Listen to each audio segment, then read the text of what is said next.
അത്രയൊരു break നൽകിയ ഒരു വേഷം പിന്നെ സാറിന് തേടി വന്നിട്ടില്ല? ഇല്ല, അത്രയും ഒരിക്കലും കിട്ടിയിട്ടില്ല. അതെന്താ സാർ അങ്ങനെ അത് കിട്ടിയത് തന്നെ ഭാഗ്യമാണ്. പിന്നെ ബാക്കി കിട്ടിയില്ല എന്ന് പറയേണ്ട കാര്യമില്ല. അല്ല, കിട്ടിയത് ഭാഗ്യമാണെങ്കിൽ തന്നെ പിന്നെ ഒരു ബ്രേക്ക് കിട്ടിയ പടമല്ലേ, പിന്നെ നല്ല വേഷം തേടി വരേണ്ടതായിരുന്നു. അത് ആ തരത്തിലുള്ള അന്ന് പിന്നെ ഞാനൊരു സിനിമ നടനാവാനുള്ള ശാരീരിക ക്ഷമതയൊന്നും എനിക്കില്ലായിരുന്നു. അത്ര അങ്കലാവണ്യമോ ഭയങ്കര മെലിഞ്ഞിട്ടുള്ളായിരുന്നു, അസ്ഥിമാത്ര ശരീരനായിട്ടുള്ള ഒരു മനുഷ്യനായിരുന്നു. അതുകൊണ്ടാണ് ആ ക്യാരക്ടർ ചെയ്യാനും പറ്റുക. അപ്പോൾ അതുകൊണ്ട് അതിനെ സിനിമയിൽ വിളിക്കാത്ത, കമേഴ്ഷ്യൽ സിനിമയിൽ അതിൻ്റേതായ ചില ചട്ടക്കൂടുകളിൽ നിൽക്കുന്ന ആൾക്കാരെ എടുക്കാൻ പറ്റുള്ളൂ. അങ്ങനെ അല്ലാതെ വന്നത് ഭരത് ഗോപിയാണ്. പുള്ളി വീണുപോയത് ഒരു വലിയ കുഴപ്പമാണ്. അല്ലെങ്കിൽ മലയാള സിനിമയ്ക്ക് ഒരുപാട് നല്ല കഥാപാത്രങ്ങൾ വന്നതിനായിരുന്നു. പുള്ളിയെപ്പോലുള്ള ആൾക്കാർ അല്ലെങ്കിൽ എന്നെപ്പോലുള്ള ആൾക്കാർ അഭിനയിക്കാൻ പറ്റുന്ന ഒരുപാട് കഥാപാത്രങ്ങൾ വന്നത്. പുള്ളി വീണുപോയത് അങ്ങനെ ഒരു മലയാള സിനിമയ്ക്ക് സൗന്ദര്യം വേണ്ട എന്ന് തെളിയിച്ച ഭയങ്കര ഒരു രൂപലാവണ്യം ഒന്നുമില്ലാതെ ഓരോ കഥാപാത്രവും വ്യത്യസ്തമായിട്ട് ചെയ്ത ഒരാളാണ്. പല സിനിമകളിലും പുള്ളി മദ്യപിക്കുന്ന സീൻസ് ഉണ്ട്. പക്ഷേ ഓരോ സീനിലും മദ്യപിക്കുന്ന അതിൻ്റെ രീതി തന്നെ പ്രത്യേകമാണ്. കാരണം ആ കഥാപാത്രം മദ്യപിക്കുമ്പോൾ എങ്ങനെയാണ് അതിനനുസരിച്ചായിരിക്കും പുള്ളിയുടെ ജസ്റ്റേഴ്സും ഇമോഷൻസും ഒക്കെ. അത് അങ്ങനെയുള്ള ആക്ടർ മലയാളത്തിൽ വളരെ കുറവാണ്. അതാണ് സാറിന് അതിശയപ്പെടുത്തിയ ഒരു ആക്ടർ. തീർച്ചയായിട്ടും ഞാൻ എന്നും പറയുന്നത് തന്നെയാണ്. എന്നെ അതിശയപ്പെടുത്തിയ ആക്ടർ എന്നെ അങ്ങനെ വേറെ ആരും വലുതായിട്ട് അതിശയപ്പെടുത്തിയിട്ടില്ല. എന്നെ അതിശയപ്പെടുത്തിയിട്ടുള്ള ഏറ്റവും വലിയ ആക്ടർ എന്ന് പറയുന്നത് ഒരുപാട് പടത്തിൽ അഭിനയിച്ചു. എങ്കിലും സാറ് ഒരു കൗതുകത്തോടെ നോക്കിക്കോ അഭിനയം. തീർച്ചയായിട്ടും. പിന്നെ ഫ്ലെക്സിബിൾ അല്ലേ, ഭയങ്കര ഫ്ലെക്സിബിൾ അല്ലേ. ആ പുള്ളി അഭിനയിക്കുന്ന രീതി ഒരു അനായാസതയുണ്ട്. ഡയലോഗിന്റെ ഒരു റെൻഡറിങ് ആയാലും അല്ലേ, അതിശയപ്പെടുത്തിയിരുന്നത് അദ്ദേഹം തന്നെയാണ്. അതിനുമുമ്പൊക്കെ ഞാൻ നേരത്തെ വിചാരിച്ചിരുന്നത് നമ്മൾ അഭിനയം എന്ന് പറഞ്ഞാൽ ഒരു ക്യാരക്ടറായി കഴിഞ്ഞാൽ പിന്നെ അതിൽ തന്നെ ഇങ്ങനെ പിടിച്ചു നിൽക്കണം. നമ്മൾ പിന്നെ നമ്മുടെ അറ്റൻഷനൊന്നും വേറെ രീതിയിൽ മാറാൻ പാടില്ല. നമ്മൾ വളരെ കോൺസെൻട്രേറ്റ് ചെയ്ത് നിൽക്കണം. നാടകത്തിൽ നിന്ന് പഠിക്കുന്ന രീതിയാണത്. അങ്ങനെ നിൽക്കണം. നമ്മൾ അധികം ആരോടും തമാശ പറയാൻ പാടില്ല, വർത്തമാനം പറയാൻ പാടില്ല എന്നൊക്കെയാണ് ഞാൻ വിചാരിച്ചത്. പക്ഷേ എനിക്ക് എൻ്റെ അടുത്ത് ആദ്യം അതല്ല ശരിയെന്ന് പറഞ്ഞത് ഭരത് ഗോപിയാണ്. സിനിമയിൽ, പ്രത്യേകിച്ച് സിനിമയിൽ ആക്ഷനും കട്ടിനും ഇടയ്ക്ക് അഭിനയം തീർന്നിരിക്കണം. ആക്ഷൻ എന്ന് പറയുമ്പോഴേ അഭിനയം തുടങ്ങാവൂ. കട്ടെന്ന് പറയുമ്പോൾ അഭിനയം തീർന്നിരിക്കുകയും വേണം. ഇതിനിടയ്ക്ക് അഭിനയിക്കുന്നവരാണ് നടന്മാർ. അങ്ങനെ സാറിന് പറ്റുന്നുണ്ട്? അങ്ങനെ ഇപ്പോൾ എനിക്ക് പറ്റും. തുടക്ക സമയത്ത് ഞാൻ വേറൊരു ധാരണ എനിക്കുണ്ടായിരുന്നു. കാരണം ഇത് ഭയങ്കര ഫുള്ളി ഇൻവോൾവ് ആയിരിക്കണം ഇതിനകത്ത്. ഇപ്പോൾ ഏറ്റവും വലിയ ഉദാഹരണമാണ് മോഹൻലാൽ. ഷോട്ടിന് തൊട്ട് മുമ്പ് വരെ പുള്ളി അടിച്ചു പൊളി തമാശ പറഞ്ഞ് ജയിലിച്ച് ബഹളം വെച്ച് തെറിയും പറഞ്ഞൊക്കെ ആയിരിക്കും ഇരിക്കുന്നത്. പക്ഷേ ടേക്കെന്ന് പറയുമ്പോഴത്തേക്കും പുള്ളി ആൾ മാറും, ആ ക്യാരക്ടറാകും. അതാണ് വേണ്ടത്. ആക്ഷനും കട്ടിനും ഇടയ്ക്ക് ക്യാരക്ടറായിരിക്കാൻ പറ്റുന്നതാണ് നല്ല നടൻ.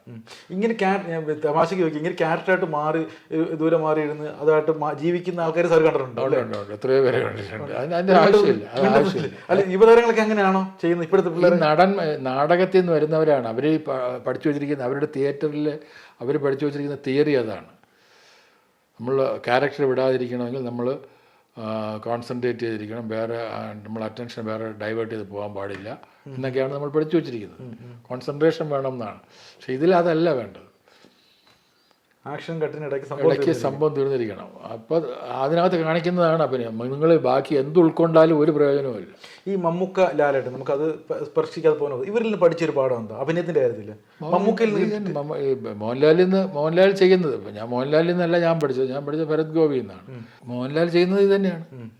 ആക്ഷൻ കെട്ടിനിടയ്ക്കാണ് പുള്ളി നിൽക്കുന്നത്. ബാക്കി ക്യാരക്ടറേ അല്ല. പുള്ളി വേറെ എന്തെങ്കിലുമൊക്കെ പറഞ്ഞുകൊണ്ടിരിക്കും, വർത്തമാനം പറഞ്ഞുകൊണ്ടിരിക്കും, തമാശ പറയുന്നത്. കുറച്ചും കൂടെ മമ്മൂട്ടി കുറച്ചുകൂടെ ഇൻവോൾവ് ആണ്. നേരത്തെ ഞാൻ പറഞ്ഞ രീതിയുമായിട്ട് കുറച്ചുകൂടെ ഒരു കഥാപാത്രത്തോട് പുറത്ത് നിൽക്കുന്നുണ്ട്, അതിന് പുറത്ത് നിൽക്കുന്നുണ്ട് പുള്ളി. പക്ഷെ രണ്ടുപേരും മലയാളത്തെ സംബന്ധിച്ചിടത്തോളം ഗ്രേറ്റ് ആയിട്ടുള്ള ആക്ടേഴ്സാണ്, യാതൊരു സംശയമില്ല. അല്ല, അവർ രണ്ടുകൂടെ അഭിനയിക്കാനുള്ള ഒരുപാട് അവസരങ്ങൾ സാർ കിട്ടിയിട്ടുണ്ട്. തീർച്ചയായിട്ടും. 4 പടം ഒക്കെ രണ്ടുപേരുടെ 4 പടം വീതം അഭിനയിച്ചു. 4 പടം വീതം. മമ്മൂക്കയുടെ ഒപ്പം CBI ഉണ്ട്. പിന്നെ CBI, മതിലുകൾ, വിധേയൻ. ശരിയാണ്. ഇദ്ദേഹത്തിനുണ്ട് മഹാസമുദ്രത്തിലുണ്ട്, മാടമ്പി, പിന്നെ മഹാസമുദ്രം, മാടമ്പി, പുലിമുരുകൻ. പരാതെ പോകാനൊക്കത്തില്ല. ശരിക്കും പറഞ്ഞാൽ ഈ 2 സാർ ഒരുപാട് പടങ്ങളുണ്ട്. ഈ 2 പടങ്ങളും എൻ്റെ ലാൻഡ്മാർക്ക് എന്ന് പറയുന്ന 2 പടങ്ങളാണ്, വിധേയനും പുലിമുരുകനും. ഇപ്പോഴും ഞങ്ങൾ അറിയപ്പെടുന്ന ഒരു പക്ഷേ വിധേയൻ കഴിഞ്ഞ ശേഷം സംസാരിക്കുന്നത് അതിനെക്കുറിച്ച് ഈ 2 പടങ്ങളെ കുറിച്ചായിരിക്കും. ബാക്കി ഞാനാണ് എത്ര പടം ചെയ്തിട്ട് കാര്യമില്ല.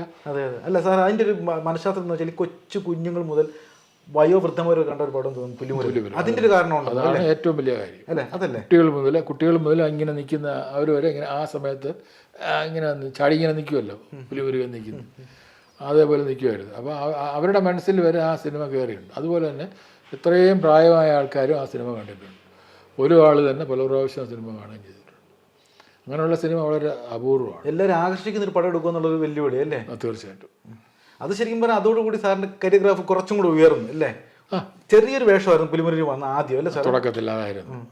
പിന്നീടാണ് ഞാൻ അഭിനയിച്ച് തുടങ്ങിയതിന് ശേഷമാണ് ആ ക്യാരക്ടറിലൂടെയാണ് ആ ക്യാരക്ടർ ഈ പുലിമുരുകനെ കുറിച്ച് പറയുന്നതും പുലിമുരുകൻ്റെ പഴയ കാര്യങ്ങൾ പറയുന്നതും ഒക്കെ ഈ കഥാപാത്രത്തിൽ കൂടെ ആക്കിയത് പിന്നീടാണ്. അങ്ങനെ ഒരു 10-12 ദിവസത്തെ വർക്ക് വന്നു.